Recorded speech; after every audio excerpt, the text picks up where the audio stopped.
Mia Carter stepped through the revolving doors of the Aurora Royale Hotel, her paint-spattered t-shirt and faded denim jacket in stark contrast to the marble lobby. At 32, Mia carried herself with quiet assurance, though exhaustion tugged at her posture after a long shift teaching art to underserved youth. Her gray baseball cap sat low over a loose ponytail, and her worn jeans spoke of someone who prized purpose over presentation. As she approached the reception desk, Mia caught her reflection in the polished brass rail, a woman dedicated to her community program, not to couture. The male clerk, Lucas Reed, barely looked up. His name badge glinted beneath the chandelier light as he asked in a clipped tone, "Name, please?" "Mia Carter," she replied, offering her driver's license. Lucas examined it with exaggerated care, then exchanged a glance with his colleague, Sophia Lane. None of the usual courtesy appeared, no preloaded room key, no warm greeting.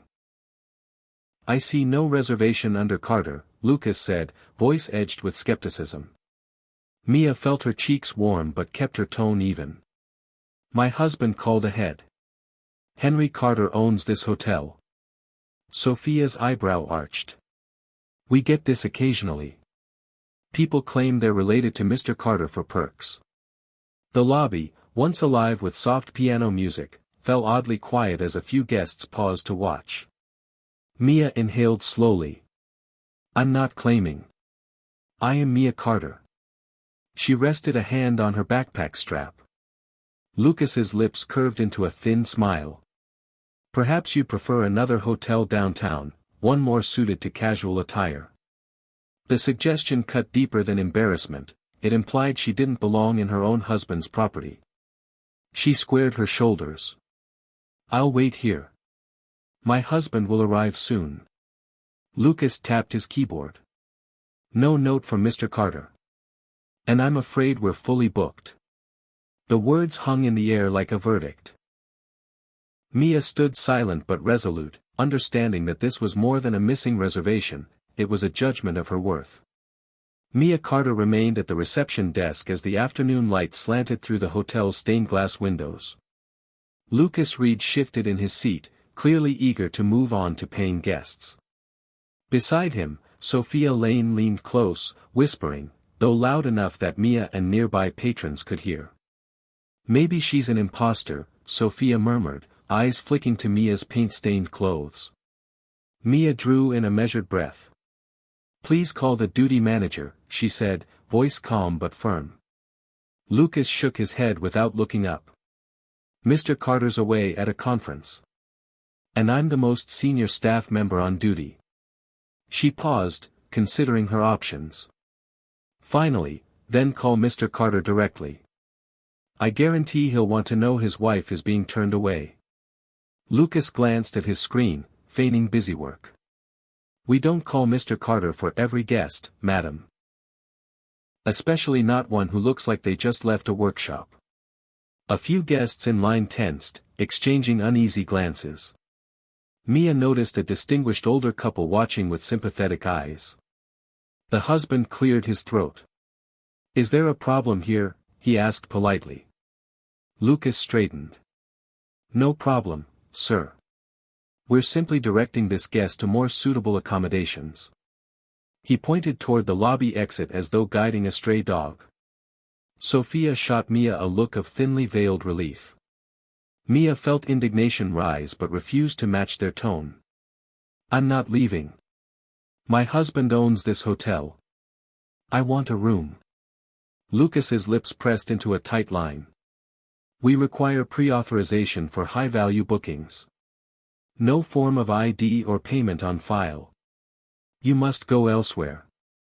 His gesture toward the door bordered on dismissive. Mia steadied herself. "I'm not going elsewhere. I'll wait until Mr. Carter returns." Behind Lucas, Sophia's lips curled into a smirk. A line of guests formed behind Mia, some tapping phones, others whispering. A security guard, Jonas Cole, appeared at their side, uniform crisp and expression unreadable. Jonas offered Mia a polite nod. "Madam, I'm afraid I must ask you to leave." Mia met his gaze. "I'm his wife," she said quietly. In that moment, the lobby felt colder, its luxurious trappings irrelevant in the face of raw prejudice. Mia held her ground as Jonas extended his hand, ready to escort her out. Sophia and Lucas exchanged a final glance of triumph. "Let's not make this a scene," Lucas murmured. Mia's jaw tightened. She would not be the punchline of their elitist assumptions. As Jonas Cole escorted Mia Carter toward the lobby exit, murmurs rippled through the gathered guests. Mia felt the weight of every gaze, curiosity, discomfort, some amusement. The hotel's grand piano chimed softly behind her as she and Jonas reached the revolving doors. Just before she stepped through, Mia stopped and turned. "This is not a disturbance," she stated calmly. "I am trying to check into my husband's hotel after a long day's work." Jonas hesitated, his grip relaxing for a fraction of a second. Lucas Reed advanced. "Madam, you were asked politely. If you refuse to leave, it becomes disorderly conduct." His voice never rose, but every word was a threat. Sophia Lane hovered behind him, arms crossed, face cold. A small group of guests formed a half-circle, some recording with phones. Mia's eyes met Jonas's. In his expression she saw a flicker of doubt. "Sir," she said, voice soft, "please reconsider. I'm not trespassing. I simply want what any guest wants, a room." Jonas's hand lowered almost completely. He glanced at Lucas and Sophia, then back at Mia. Lucas broke the silence with a sigh. "I insist," he said, and motioned Jonas forward. Jonas straightened, shoulders squared. "Madam, please step this way." Mia realized the next moment would define everything. Either she'd be pushed out into the street, or someone would intervene. She took one step forward, then froze.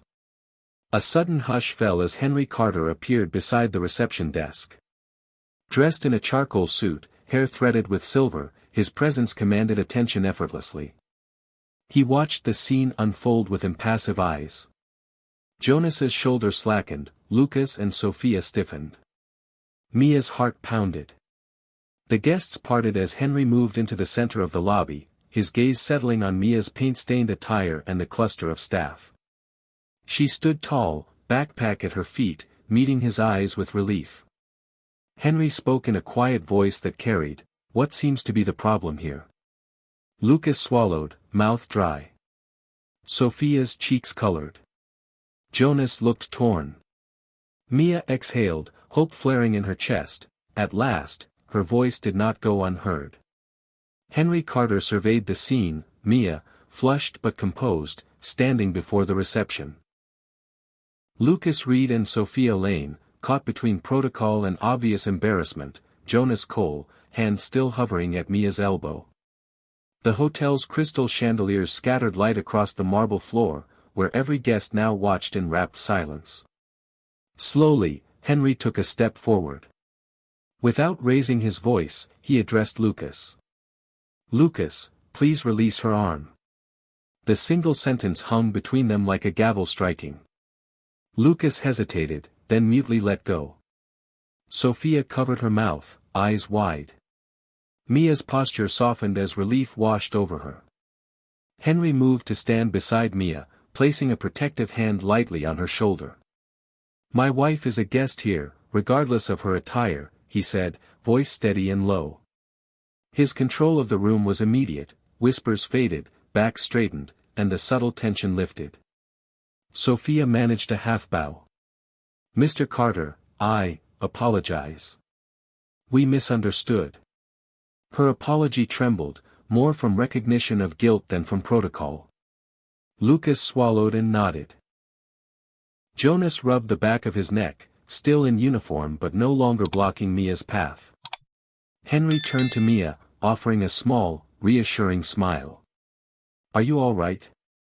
Mia nodded, her relief tempered by indignation. "I am now." She touched the watch on her wrist, a gift Henry had entrusted to her care, then returned her gaze to the staff. Henry addressed them both. "I'd like an explanation for why my wife was refused." Lucas swallowed again, searching for words. Sophia swallowed hard. Finally, Lucas cleared his throat. Sir, we follow strict procedures for high-value reservations. Without pre-authorization, we believed someone was taking advantage. Henry's lips pressed into a thin line. You believed you could judge her worth by her clothes, he said. His tone was neither angry nor mocking, simply factual. Every eye in the lobby tracked the exchange as Henry continued, Mia is the reason this hotel exists. I trust her judgment, and you should learn to treat every guest with the same respect. Sophia's eyes lowered. Lucas glanced at his screen, avoiding Henry's gaze. Jonas shifted, uniform collar creaking. Mia took Henry's hand. His presence, calm yet unyielding, had turned a private insult into a universal lesson. In that moment, the power dynamic irrevocably shifted. Later, in the private hallway outside the manager's office, Henry Carter stood with Mia while Lucas Reed, Sophia Lane, and Jonas Cole assembled before him. The plush carpet muted their footsteps as Henry closed the door behind them. Thank you for coming, Henry began, folding his hands behind his back. I want to understand exactly what happened. Lucas cleared his throat. Sir, when Ms. Carter arrived, her reservation did not appear in our system. We followed standard protocol for high-value bookings, request pre-authorization, verify identity, then confirm the room. Henry's expression remained neutral. So you refused entry to the owner's wife because her name wasn't in your system? He turned to Sophia. And you suggested she seek more suitable accommodations because of her appearance? Sophia swallowed. Sir, it's not personal, just hotel policy. Her voice cracked. Mia watched quietly, her calm presence emphasizing the disparity between policy and humanity. Henry folded his arms. Policy exists to protect guests, not to humiliate them. You had no right to judge her based on clothing. He faced Jonas then. And you, Jonas, you were ready to remove her by force. Why? Jonas's gaze flickered between Henry and Mia. Sir, I was following Lucas's instructions, he admitted. I didn't want to cause trouble, but I thought she was trespassing. Henry nodded once. You all made the same assumption, that worth is defined by appearance. That assumption nearly cost you your integrity. Lucas's shoulders slumped. I see that now. Sophia fought back tears. I'm sorry for my words, Mr. Carter. Jonas chimed in, voice hushed, I apologize, too. Mia placed a gentle hand on Henry's arm, signaling she preferred a constructive solution. Henry straightened. Good. Apologies are a start, but we must do better. He pulled a leather-bound notebook from his pocket. Tomorrow morning, I'm convening an emergency meeting of all hotel managers. We will overhaul our training on bias and customer service. This hallway conversation will be part of the new curriculum. Lucas looked up, curiosity replacing shame. You want us to help train others? Henry nodded. Your first-hand experience with prejudice makes you invaluable teachers. We'll partner with Mia's community art program to run workshops on empathy and respect. Sophia's mouth fell open. Jonas's eyes brightened. Mia squeezed Henry's hand, pride shining in her gaze. Thank you, she said softly. Turning a mistake into a lesson, this is how real change happens. By 8 a.m. The next day, the Aurora Royale's boardroom hummed with anxious energy. Hotel managers from every department, front desk, concierge, security, housekeeping, filed into their seats around a mahogany table. At the head, Henry Carter stood, Mia seated beside him. Lucas Reed, Sophia Lane, and Jonas Cole occupied seats in the front row. Henry tapped a glass of water. Thank you all for coming on short notice, he began. Yesterday, a grave error occurred, we judged a guest by her appearance rather than her character. That guest was my wife, Mia Carter. A ripple of recognition passed through the room. He flipped open his notebook. Today, we launched the Dignity for All initiative. Step 1, mandatory anti-bias training for every staff member, led in part by those who experienced the mistake, Lucas, Sophia, and Jonas. Heads turned, uncomfortable glances passed between the three. Sophia cleared her throat. Mr. Carter, we're honored, but this is unprecedented. Henry's gaze was steady. Unprecedented precisely because it's necessary.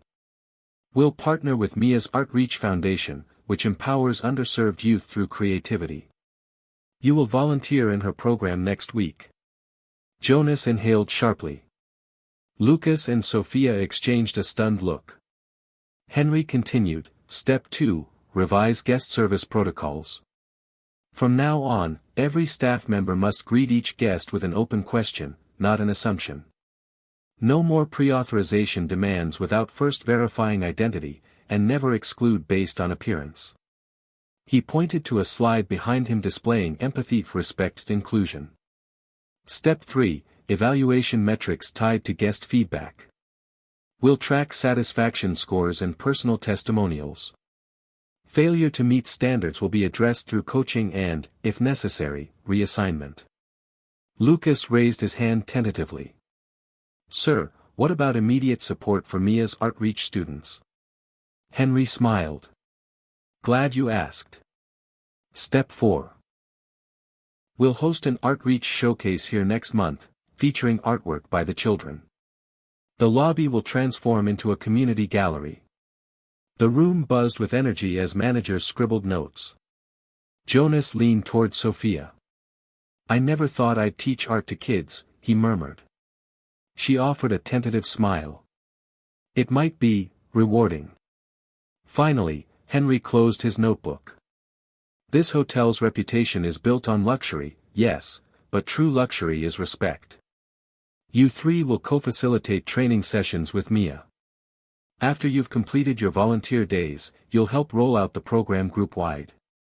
Lucas, Sophia, and Jonas rose together, resolve in their expressions. Mia placed a hand on Henry's arm. I'm proud of what we're doing, she said quietly. Henry kissed her temple. The mood shifted from contrition to collaboration, a tangible sign that reform was underway. 3 months on, the Aurora Royale Hotel feels transformed. Guest satisfaction scores have climbed 23%, with glowing praise for the lobby's inclusive atmosphere. A new plaque near the entrance reads, At Aurora Royale, dignity and respect guide every welcome. Lucas Reed now greets guests with genuine warmth, no matter their attire, and shares stories of his Outreach volunteer days. Sophia Lane has joined the hotel's community partnership team, coordinating monthly art workshops for local schools. Jonas Cole leads security training sessions, using his own experience to illustrate how empathy enhances safety. One afternoon, Mia Carter walks through the lobby in jeans and a casual sweater, no hat today, and smiles as a family of elementary school children admire artwork lining the walls. Their paintings, displayed in collaboration with her Outreach Foundation, bring color and life to the space. Mia pauses by their display, a vivid mural titled Belonging. Henry Carter appears at her side.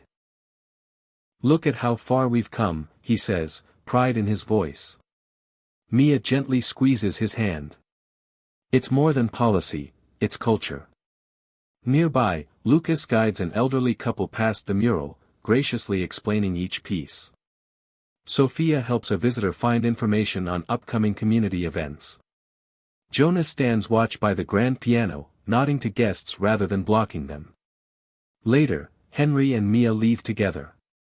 As they pass the plaque, Mia reads the final line aloud, We judge not by appearance, but by recognizing the inherent worth in every individual. She looks at Henry. This place has a soul now. He smiles. Thanks to you. Months earlier, a woman in a baseball cap faced humiliation here. Today, that same space champions art, empathy, and dignity. The ripple that began with one moment of prejudice has become a wave of lasting change, reminding every guest, every staff member, and every community member that true luxury lies in respect.